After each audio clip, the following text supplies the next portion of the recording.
Videos देखने के लिए सब्सक्राइब करें जनसत्ता.com, बेल आइकन दबाकर पाएं लेटेस्ट नोटिफिकेशंस।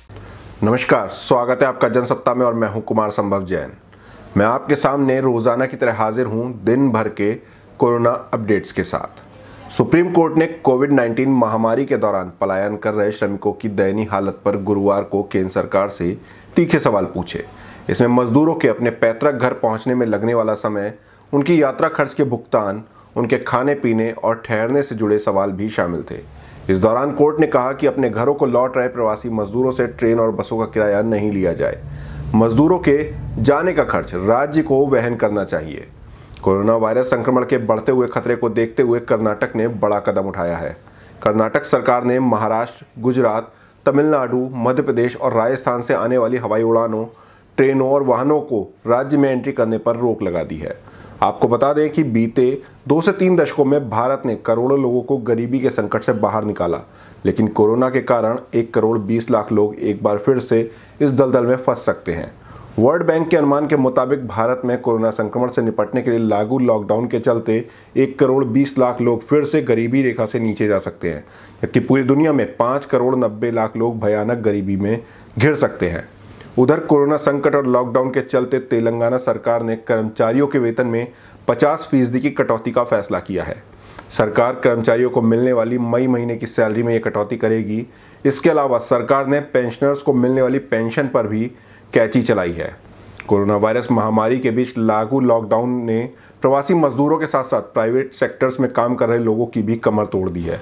बंद पड़े स्कूलों और कॉलेजों के चलते गैर सरकारी टीचरों के सामने भी कमाई का संकट आ खड़ा हुआ है। ऐसे में शिक्षकों को अपनी रोजी रोटी के बंदोबस्त के लिए छोटे मोटे काम तलाशने पड़ रहे हैं।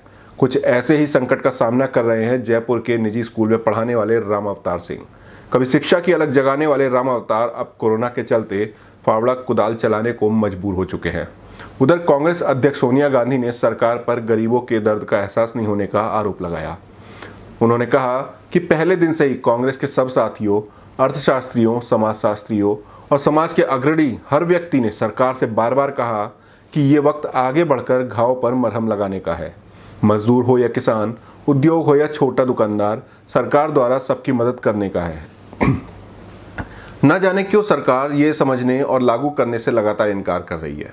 हमारा केंद्र सरकार से फिर आग्रह है कि खजाने का ताला खोलिए और जरूरतमंदों को राहत दीजिए। हर परिवार को 6 महीने के लिए 7,500 रुपये प्रति माह सीधे नगद भुगतान करें, उसमें से 10,000 रुपये फौरन दें। सोनिया गांधी ने कहा कि पिछले 2 महीने से पूरा देश कोरोना महामारी और लॉकडाउन के चलते रोजी रोटी के गंभीर आर्थिक संकट से गुजर रहा है। आज़ादी के बाद पहली बार दर्द का वो मंजर सबने देखा कि लाखों मजदूर नंगे पांव, भूखे प्यासे और बिना साधन के सैकड़ों हजारों किलोमीटर पैदल चलकर घर वापस जाने को मजबूर हो गए। उनका दर्द और सिसकी देश में हर दिल ने सुनी, पर शायद सरकार ने नहीं सुनी। इस बीच बीजेपी के राष्ट्रीय प्रवक्ता संबित पात्रा कोविड-19 के लक्षण सामने आने के बाद गुरुग्राम के एक प्राइवेट अस्पताल में एडमिट हो गए। सूत्रों ने बताया कि पात्रा को गुरुग्राम के मेदांता अस्पताल में भर्ती कराया गया है। कोरोना वायरस के चलते जारी देशव्यापी लॉकडाउन के कई स्याह पक्ष सामने आए हैं। लॉकडाउन के चलते काफी लोगों की नौकरियां चली गईं और काम धंधे बंद हो गए। मध्य प्रदेश के इंदौर में तो एक शख्स पर लॉकडाउन का ऐसा असर पड़ा कि वो चोर ही बन गया। दरअसल लॉकडाउन के चलते उसकी नौकरी छूट गई थी। कुछ दिन तो उसने और उसके परिवार ने गुजारा चलाया, लेकिन जब राशन खत्म हो गया तो वो चोरी करने लगा। देश में कोरोना वायरस के बढ़ते मामलों के बावजूद केंद्र और राज्य सरकारों ने इस महीने की शुरुआत में ही शराब बिक्री की अनुमति दे दी। इस दौरान कई जगह लोगों के बीच झगड़े की घटनाएं सामने आ चुकी हैं। ताज़ा मामला पंजाब के लुधियाना का है। यहाँ 4 लोगों ने मिलकर शराब की दुकान में काम करने वाले एक कर्मचारी को इसलिए मार दिया क्योंकि उसने शराब देने से इनकार कर दिया था। उधर कोरोना वायरस फैलने के डर से एक मुस्लिम शख्स को उसके ही मजहब के लोगों ने कब्रिस्तान में दफनाने से इनकार कर दिया। ऐसे में हिंदू धर्म के लोगों ने शमशान घाट में उसे जगह दी। घटना हैदराबाद की है, जहां 55 साल के ख्वाजा मियां की हार्ट अटैक से मौत हो गई थी। कब्रिस्तान के कर्मचारियों ने उन्हें कोरोना संक्रमित होने के डर से कब्रिस्तान में जगह नहीं दी। अब हम देश में कोरोना वायरस के हालात से रूबरू होते हैं। देश में कोरोना संक्रमितों की संख्या 1,59,000 के पार पहुंच गई है। इस बीच रेलवे वेंडर्स एसोसिएशन ने रेलवे बोर्ड के चेयरमैन से कहा है कि वे प्लेटफॉर्म पर फूड सर्विस शुरू करने के लिए अभी तैयार नहीं है, क्योंकि ज़्यादातर वेंडर अपने गांव चले गए हैं। अभी प्लेटफॉर्म पर मुश्किल ही है कि कोई यात्री वेंडर की सेवाएं ले।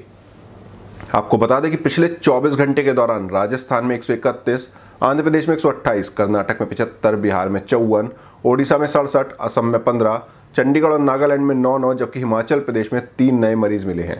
ये आंकड़े covid19india.org और राज्य सरकारों से मिली जानकारी के आधार पर हैं। केंद्रीय स्वास्थ्य मंत्रालय के मुताबिक देश में संक्रमण के 1,58,333 मामले सामने आए हैं।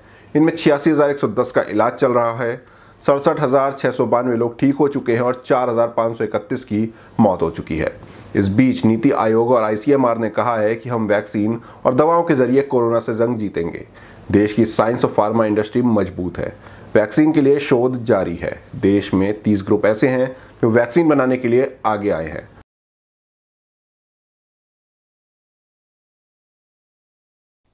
कोविड-19 के खिलाफ जो विश्व का युद्ध है, देश का युद्ध है, लड़ाई है समाज की, उसमें अंतिम लड़ाई जो जीती जाएगी वो साइंस और टेक्नोलॉजी के माध्यम से जीती जाएगी। वैक्सीन से जीती जाएगी कि किसी को कोरोना पकड़ ही ना सके।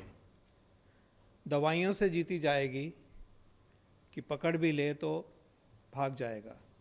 इतनी बीमारियां होती हैं लेकिन कारगर दवाई होती है तो हमें फिक्र भी नहीं होता कि वो बीमारी हो जाए। और इसी तरह से हम टाइम पे उसका डायग्नोसिस करेंगे तो हमें हेड स्टार्ट मिलता है। हम वायरस को जल्दी इलाज की तरफ लेके जा पाते हैं। साइंस एंड टेक्नोलॉजी एक फाइनल फ्रंटियर है इस लड़ाई में और हमें बहुत गर्व होगा। हम सब जानते हैं कि हमारे देश का जो साइंस एंड टेक्नोलॉजी का बेस है, हमारी फार्मा इंडस्ट्री है। हमारा इंडस्ट्री साइंस एंड टेक्नोलॉजी का वाइडर इंडस्ट्री है, फार्मा के भी अलावा। ये दोनों डायमेंशंस बहुत ही स्ट्रांग है। हमारी इंस्टीट्यूशंस साइंस की, टेक्नोलॉजी की, हमारे IITs, हमारे इंडियन इंस्टीट्यूट्स ऑफ साइंस, हमारे नाइपर्स, हमारे आइसर्स, हमारे all India institute of medical sciences PGI, CSIR institutions, DST institution, DRDO institutions, agriculture institutions, space, atomic energy, हमारा इतना बेस इस देश ने लिमिटेड रिसोर्सेज के बावजूद भी पैदा किया है।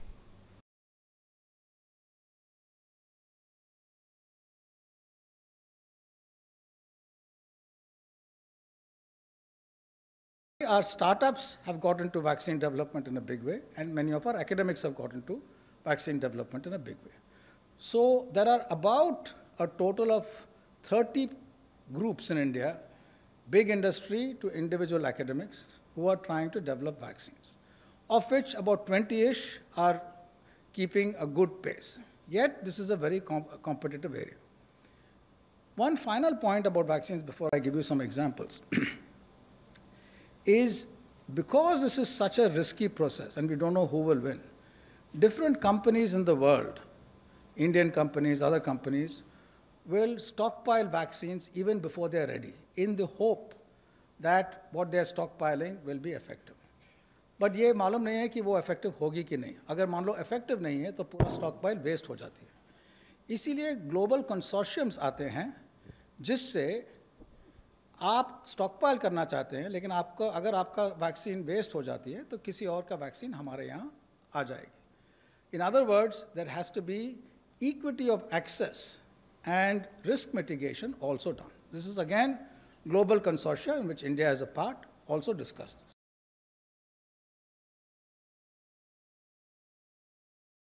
अगर पूरी दुनिया के आंकड़े देखें तो दुनिया भर में अब तक 58,21,077 लोग संक्रमित हो चुके हैं। 25,22,202 लोग ठीक हुए हैं। मौत का आंकड़ा 3,58,104 हो गया है। अब हम दुनिया के बाकी देशों में कोरोना वायरस के मामलों पर चर्चा करते हैं।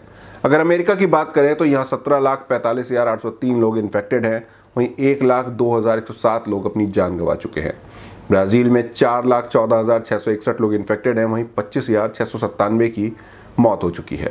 रूस में अब तक 3,79,051 लोग कोरोना से संक्रमित हैं, यहाँ 4,142 लोगों की मौत हुई है। स्पेन में 2,83,849 लोग कोरोना वायरस की चपेट में हैं, यहाँ 27,118 जिंदगियां कोरोना वायरस लील चुका है। ब्रिटेन में 2,67,240 लोग कोरोना से संक्रमित हैं।